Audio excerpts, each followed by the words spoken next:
Welcome to the news this week. Let's kick things off with fuel. It's quite the hassle. Prices go up every week, and regardless of that fact, it's hard to come by.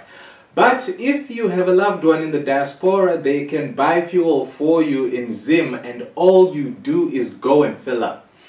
All this happens in an app called EaseFuel, like EaseFuel, something like that. So, for it to work, both the buyer and the one receiving the fuel should have the app. The buyer buys for you, and the amount in liters that you should receive will pop up on your phone. Then you drive to one of the supported fuel stations and fill up, granted that they have the fuel. At the pump, you just select the amount of fuel that you want to top up from the app, and then a QR code will be generated that the fuel attendant will scan. Then you'll get topped up. You'll also get first preference at fuel stations that support EaseFuel. Very nice. If you are feeling generous, you can even share your fuel balance with your fellow man, granted that they have the app as well. Man, give these guys a reward. Speaking of awards, 7 Zimbabwean startups have done us proud, and we're part of the finalists in the Southern African Startup Awards. These are the finalists.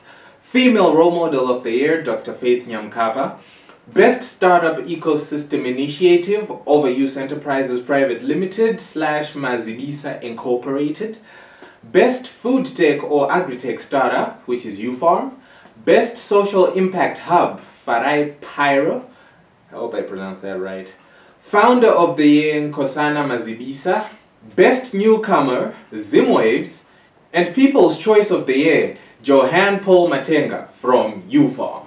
Vote for these guys so that they make it into the grand finale. The voting ends 10 November and the link is in the description. This next one came in through the DMs, and it's a music streaming app with a couple of perks. The website promises unlimited, free music streaming for Africans with, get this, no ads. What? So how do they make money? How do they pay royalties to the owners of the music? Is this even legal? Well, it actually is, and they were very nifty about it.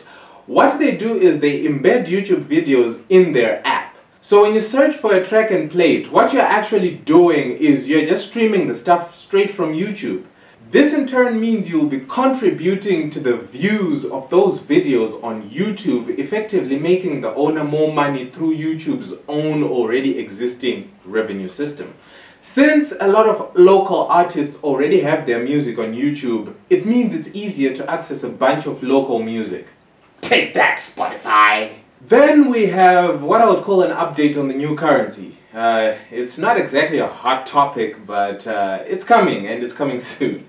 The RBZ governor said that in 2 weeks' time we shall be saying goodbye to the bond RTGS ZWL naming system and hello to a more palatable Zim dollar. It will be 1:1 with the bond and RTGS, and you'll be able to exchange it with your RTGS electronic money. Some say there will be some $2 coins, #return of the coin pondo, and a redesigned $5 bill. So contrary to what everyone was thinking, that these guys are just going to print more bond notes, what's actually happening is they're actually bringing a new currency which will now be labeled as Zim dollar. And to close it off with another money story, Golix is back in the picture, and this time it's some info we got from a couple of anonymous tips in relation to people not being refunded their cryptos. So the tip was just hilarious. It says that the Golix CEO stored a bulk of the cryptocurrency in what is called a cold wallet and, wait for it, lost the password. Yes, you heard that right. They lost the password. Okay, I moved too quick, so let me dial it back a bit. Golix was a cryptocurrency exchange. It allowed me to take my money to them and buy cryptocurrency, which is a digital form of currency. I would then choose if I wanted to keep that cryptocurrency in an account of mine that is on their exchange, that is Golix, or I could just move it to an account on an app on my phone, which is more like my own personal wallet. But all these accounts are online and they can be hacked, so If I was extra paranoid, I would get a cold wallet. What is a cold wallet? This is a physical gadget that pretty much looks like a USB flash stick.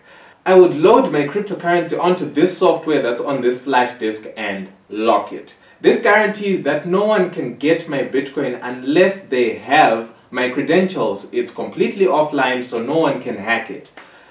But the man lost credentials, and with it, 250,000 US dollars worth of people's money in cryptocurrency. Like that was inaccessible. Shame.